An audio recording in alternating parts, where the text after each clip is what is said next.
محمد رسول الله والذين معه أشداء على الكفار رحماء بينهم تراهم ركعا سجدا يبتغون فضلا من الله ورضوانا سيماهم في وجوههم من أثر السجود. إذاعة الجمهورية اليمنية من إب تقدم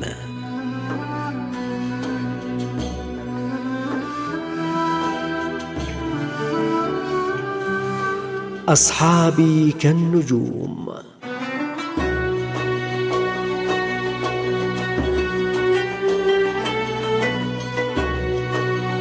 يا ذاكر الأصحاب كن متأدبا واعرف عظيم منازل الأصحاب.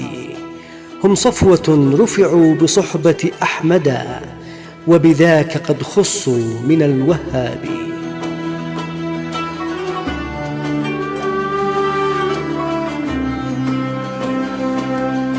برنامج يومي يعده ويقدمه لكم خالد ناجي الفقيه.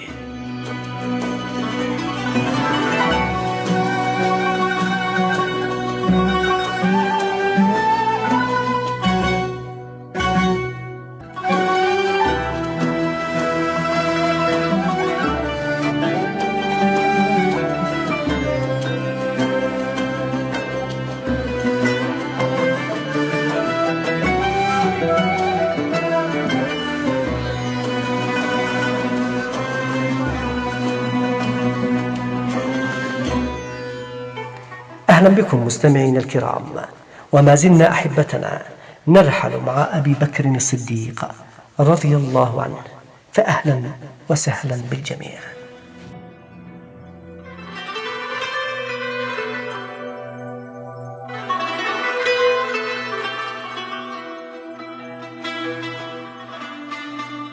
ولما استشاره رسول الله صلى الله عليه وسلم في أمر الأسرى في موقعة بدر، ماذا كان يرى في أولئك الذين عذبوهم وأخذوا أموالهم وطردوهم من ديارهم وحرصوا على حربهم وكادوا يقتلونهم في بدر، لولا أن الله من على المؤمنين بالنصر؟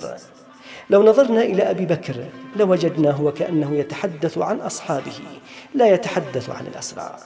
لقد قال: يا رسول الله، هؤلاء بنو العم والعشيرة والإخوان، وإني أرى أن تأخذ فيهم الفدية، فيكون ما أخذناه قوة لنا على الكفار، وعسى أن يهديهم الله فيكون لنا عضدا. أما عمر بن الخطاب فقد كان جوابه مختلفا. قال رسول الله صلى الله عليه وسلم: ما ترى يا ابن الخطاب؟ فيرد عمر بن الخطاب فيقول: ولنتأمل كلام عمر بن الخطاب وهو ملهم ومحدث ومسدد الرأي، وفيه شدة واضحة على الكفر وأهله، وهي شدة محمودة في زمان الحرب، بل إن رأيه هو ذلك الرأي الذي يريده الله، ووافق فيه عمر ما أراد الله. يقول عمر: والله ما أرى ما رأى أبو بكر الصديق، ولكن أرى أن تمكنني من فلان، ويقصد أحد أقرباء سيدنا عمر بن الخطاب، فأضرب عنقه، وتمكن عليا من عقيل بن أبي طالب فيضرب عنقه، وتمكن حمزة من فلان أخيه فيضرب عنقه، حتى يعلم الله أنه ليست في قلوبنا هوادة للمشركين، وهؤلاء أئمتهم وقادتهم. يقول عمر: فهوى رسول الله صلى الله عليه وسلم ما قال أبو بكر الصديق، ولم يهوى ما قلت، وأخذ منهم الفداء.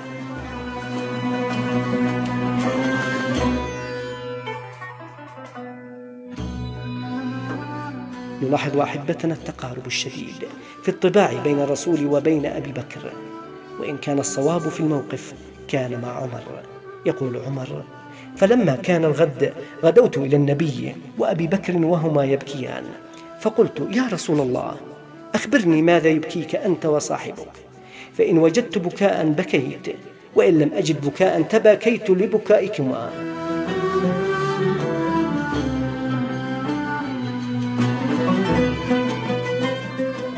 الله درك يا ابن الخطاب. عملاق آخر صنعه الإسلام، رقة متناهية مختفية خلف الشدة الظاهرة، وقلب يذوب ذوبان في حب رسول الله، وتواضع جم وأدب عظيم. فقال رسول الله صلى الله عليه وسلم: للذي عرض علي أصحابك من أخذهم الفداء، فقد عرض علي عذابهم أدنى من هذه الشجرة. ولماذا العذاب؟ وكأن بعض الصحابة أرادوا الدنيا بهذا الرأي. وينزل قول الله تعالى: ما كان لنبي أن يكون له أسرى حتى يثخن في الأرض تريدون عرض الدنيا والله يريد الآخرة والله عزيز حكيم. لولا كتاب من الله سبق لمسكم فيما أخذتم عذاب عظيم. صدق الله العظيم. الكتاب الذي سبق هو قوله تعالى: فإما من بعد وإما فداء. صدق الله العظيم. إذن هذه المواقف وكثير غيرها توضح مدى الطبيعة الرقيقة الحانية التي جبل عليها أبو بكر الصديق.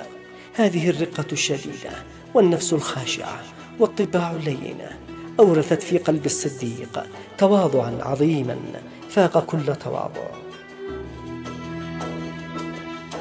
تعالوا نرقبه بإمعان وهو يودع جيش أسامة بن زيد رضي الله عنهما. موقف عجيب. أسامة بن زيد دون 18 من عمره، وهو جندي من جنود أبي بكر الصديق. وأبو بكر الصديق هو زعيم الدولة الأول، خليفة المسلمين، يتجاوز في العمر 60 سنة، ومع ذلك يودع بنفسه جيش أسامة وهو ماش على قدميه، وأسامة بن زيد يركب جواده. ولك أن تتخيل الموقف: أسامة على الجواد وأبو بكر يسير بجواره على الأرض. قال أسامة: يا خليفة رسول الله، إما أن تركب وإما أن أنزل. فقال أبو بكر: والله لست بنازل ولست براكب، وما علي أن أغبر قدمي في سبيل الله ساعة.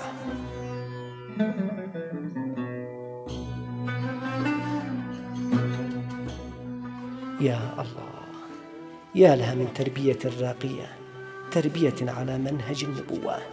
يربي نفسه على التواضع، ويربي أسامة بن زيد على الثقة بالنفس، ويربي الجنود على الطاعة لهذا الأمير الصغير. ثم هو يربي كل المؤمنين على حسن التوجه وعلى إخلاص النية ووضوح الرؤية. ثم هو يريد عمر بن الخطاب معه في المدينة، وعمر بن الخطاب في جيش أسامة. ومع أن أبا بكر الصديق هو القائد الأعلى لكل الخلافة، إلا أنه يستأذن أسامة بن زيد قائلا: إن رأيت أن تعينني بعمر فافعل.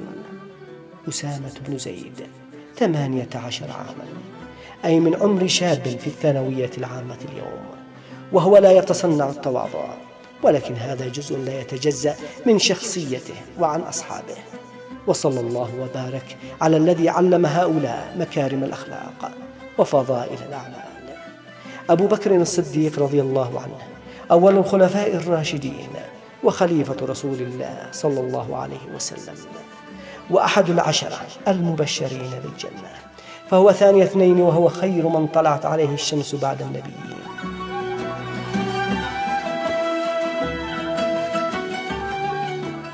وما زالت رحلتنا مستمرة مع أبو بكر الصديق، نكملها في الغد بإذن الله. نستودعكم الله.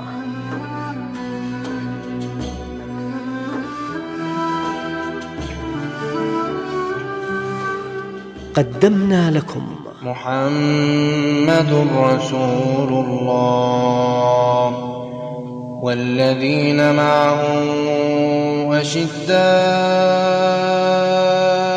على الكفار رحماء بينهم، تراهم ركعا سجدا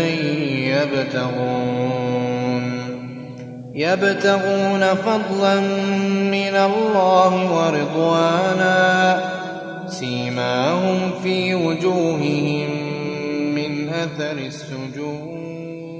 أصحابي كالنجوم.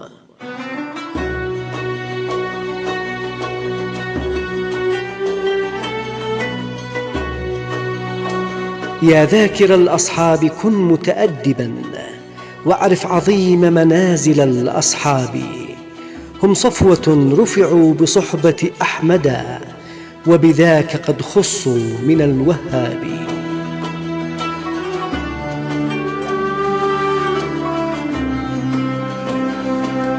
برنامج يومي يعده ويقدمه لكم خالد ناجي الفقيه.